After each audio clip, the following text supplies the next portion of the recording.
I wanted to do a video as a follow-up to the blog post I recently wrote on my 10 tips on how to eat healthy when living on a budget, because I got some feedback from one of my followers one day that said, how do you eat healthy, or how do you care for yourself when you live on a budget? So that's what inspired me to write my blog post, and it went over really well. I got a lot of really great responses from it. So I wanted to do a video on it just to summarize what I wrote, just in case you didn't get a chance to watch it. So I wrote my top 10 tips for healthy eating when you live on a budget. And let's be honest, eating healthy is expensive as fuck. And not everybody has the means to eat healthy. But actually, eating healthy can be very easy, and it's about eating healthy and eating smart and shopping smart as well. It takes a little bit of creativity, a little bit of homework, a little bit of extra effort, but that effort can go a long way. So it also is the most important thing. It's all about your mindset. If you set your mind to it, you can do it. If you think that eating healthy is easy, it is. If you think that eating healthy can be fun, it can be. And if you think it can be cheap, well, it's maybe not cheap, but it's manageable.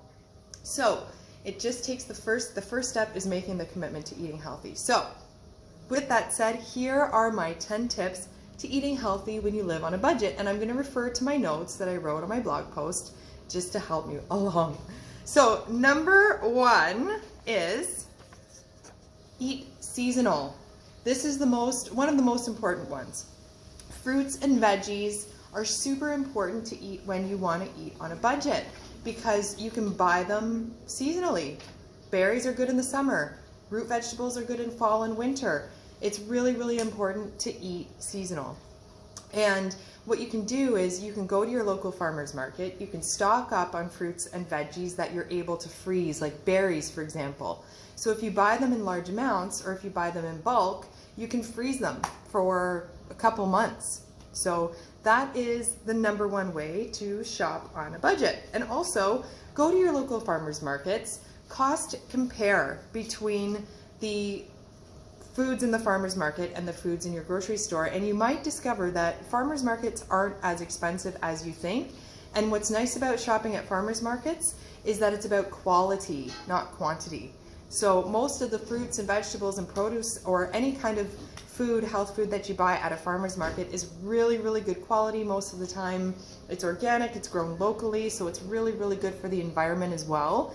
And the quality of the food is also really good. What you're putting into your mouth is important. Okay, number 2 is sales. Keep an eye out for sales, whether it be at your local farmer's market, your local grocery store, your favorite health food store, or even your corner store. Keep an eye out for your favorite health food products that are on sale, or maybe even ask your favorite stores when these products go on sale. Keep looking out for the flyers. I used to get these flyers in the mail and I used to just chuck them away, but actually sometimes you can find some really good deals in these flyers, as well as coupons. Collecting coupons, you know, it's kind of old school, but it helps. Like if your favorite supplements, for example, your favorite most expensive foods that you normally like to buy are on sale, go buy them when they're on sale and stock up on them. Number 3, buy things in bulk. I love a bulk food store because you can buy more for less. And bulk food stores are really starting to incorporate a ton of health foods into their offerings and products that they sell. And I loved, when I lived in North America, in Canada, that's where I'm from, I would go to the bulk food store and stock up. I would buy nuts and seeds and quinoa and spices and all of my favorite health food things, olive oil, coconut oil, nut butters, seed butters, all of my favorite health foods for much cheaper than I would in the grocery store. And I would stock up on stuff and store them in airtight containers. So bulk food stores allow you to buy more for less. You just have to make sure you're storing them properly, and you can even freeze them too. Number 4, if you have access to wholesale shopping, wholesale is also where it's at, kind of like the bulk food store option. So again, in North America, we would have these massive stores called Costco, which, to be honest, I used to hate. But they're also really good for shopping when you want to buy health foods and stocking up on larger items that'll last you longer, instead of buying more for less and spending more, if you know what I mean. So in these wholesale shopping centers or wholesale food stores or wholesalers, you can buy more for less, just like you could at the bulk food store. So normally these things have a membership, and you know, when you're stocking up on all these items, usually the bill is pretty big, so try not to have a heart attack. But it's an investment up front that'll last you a lifetime. So wholesalers is where it's at. Also, seeing if you can stock up on meat from a meat wholesaler, if you're a meat eater, like your local farmer or an organic wholesaler. Or if you can get fruits and vegetables wholesale, even if they're frozen. Yes, I said it. But if they're organic, it's really, really good to keep in mind. Wholesaling is also where it's at. Okay. Next thing is, I'm just going to scroll down on my list. Be realistic with how much food you actually need. Because eating nutrient-dense, healthy food means that you don't need to eat as much. Or as much as you'd think. So you'd be surprised when you start eating healthy foods that are nutrient dense, you're not as hungry anymore. You start reducing the amount of cravings that you have for foods, for junk food, and you're being able to be fuller longer. So be paying attention to how much food you need. Okay, number 6 is eating right for your body type. So eating for your constitution. If you've ever heard of Ayurveda, in Ayurvedic medicine, there are 3 different body types. That is really, really great to know. And if you want to know more about that, you can look on my blog. I provide links to the websites with information on how you can find out more about that and what your specific Ayurvedic body type or constitution is. Another really great thing to be aware of is what is your blood type. There's something called the blood type diet, or eating right for your blood type. Listen, not everybody is the same, and not everybody is going to be able to eat the same things. And not every diet is good for everybody. Some people are vegans and that works for them, but for me personally, I can't sustain a vegan diet because my blood type is O. So what works for me is a paleo diet. So understanding your body and understanding your specific constitution really, really helps with understanding what it is that you need to eat specifically for your body. And working with somebody who can help you understand that, like me, for example, as a nutritionist, I can help you understand what can work for your body and what you could avoid for your specific body type. So that's another thing to keep in mind. Okay. The next step number 7 is, what is your relationship like to food? Are you an emotional eater? Are you reaching for the foods when you are not happy, or if you're in a bad mood?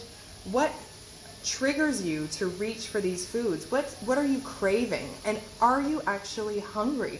Because sometimes we'll just reach for foods because that's a habit that we've developed over time, or we're trying to fill a need within ourselves that we think can be met by eating. And if we can kind of get to the root of that and start creating more awareness around that and noticing, like, oh, right now I'm craving chocolate. Is it really chocolate that I need? What do these cravings mean?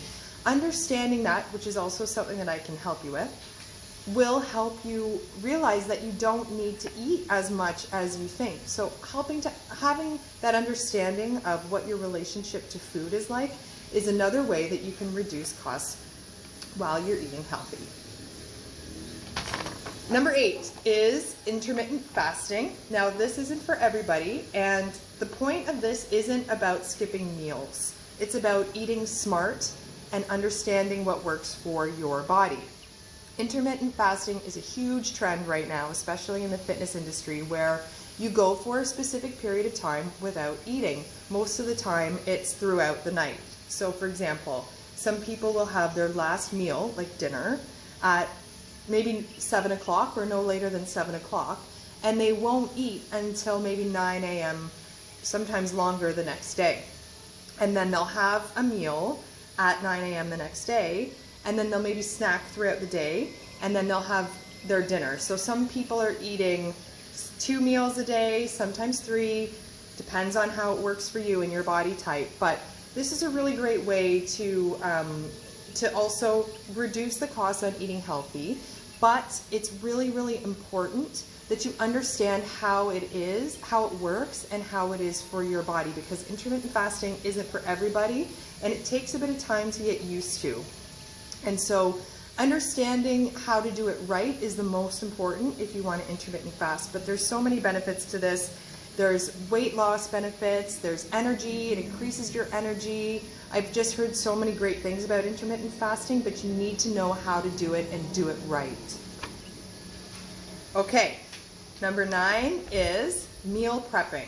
So preparing your meals in advance, for example, dedicating 1 day a week to meal prep your meals, to prepare all of the things that you want to eat throughout the week, is a really great way to help save costs, because A, you're not eating out as much, and B, you don't, when we have these busy lifestyles that we're all living, you already have that food available and ready for you. You're not tempted to, call for takeout or go and eat out as much as you normally would if you have these health foods already ready for you and easy to access. So spend 1 day a week, maybe 2 days a week, dedicate that time to meal prepping. It does take a little bit of advanced planning and homework, but it goes a long way, and it helps you save so much money, and it helps you understand what it is that you're putting into your body, because you've made it.